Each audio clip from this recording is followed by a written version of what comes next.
One has two candidates here. Dustin White is one. Brett Steele Wilson is another. If you come up now, you'll get to watch them both on stage at once.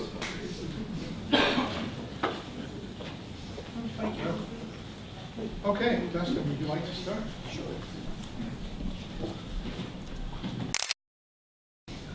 You mind if I use the podium? You're welcome to. I'm a little taller than that.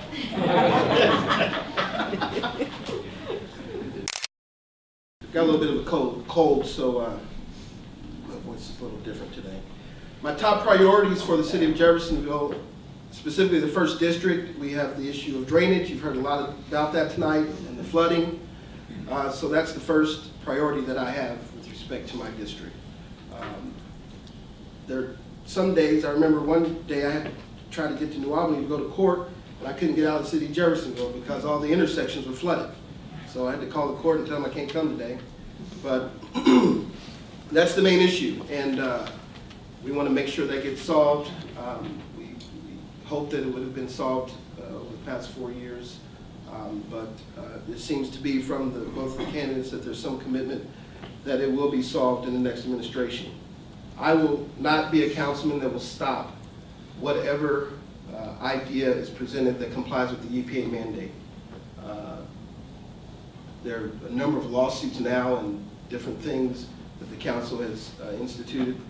That's not something I would support as a councilman. Whatever the executive agrees, whatever agreement the executive and the EPA reach is what I, as a councilman, will support, because it's not about which you like better at this point. The people will vote for the mayor, whatever that plan will be, and that's the decision that I would respect and support as a councilman for the first district.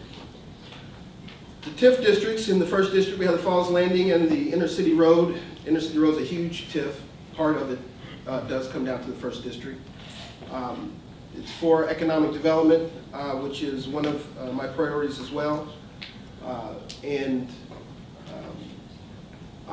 They're set up by statute. I think that they're good. They can benefit the districts. They help with economic development and the things that the redevelopment department does. As long as they're used according to law, I think that they're a good thing and they're a benefit. The budget issues and the EPA mandate and the balanced budget. By Constitution, we have to have a balanced budget, so we have to work within our means, and I pledge to do that if I'm fortunate enough to be elected as councilman for District 1. As Mr. Ellis just said, and I heard door after door that I pay more in sewer bills than I do in property taxes. So my goal as a member of the fiscal body would be to comply with the EPA mandate, solve the drainage and the flooding issue at the lowest possible cost to the residents. That's what I would seek to do, and would do everything in I would make every effort in the position that I'm in to make sure that gets done. Working with 8 other council persons, how will I negotiate my position with theirs and that of the administration? Well, I tell people that the only thing I promise them is that I will represent their interest on the council, because I would only be one of 9 people, so I can't just walk into a council meeting and say this is how it's going to be. I understand that each district has its own personality, has its own needs, has its own wants, and that everybody wants some kind of progress. Everyone wants to move forward.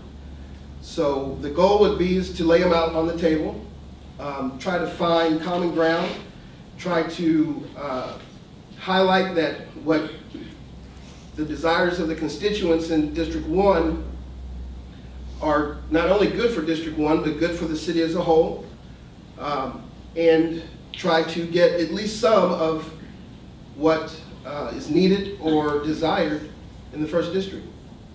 Sometimes that you won't get anything. Sometimes you may get a little bit, sometimes you may get everything you want. Or you may get everything in a certain idea that you want. So I understand that, and I would work with others to respect the desires in the other districts. The 3 at-large candidates have an overall perspective, so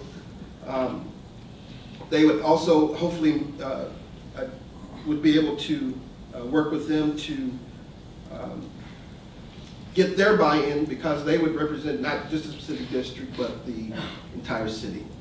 So I don't think it's a problem, or would be a problem, to reach consensus on the issues that concern my district, especially the flooding, because I think in the end, everybody would take a hit if we don't get that solved.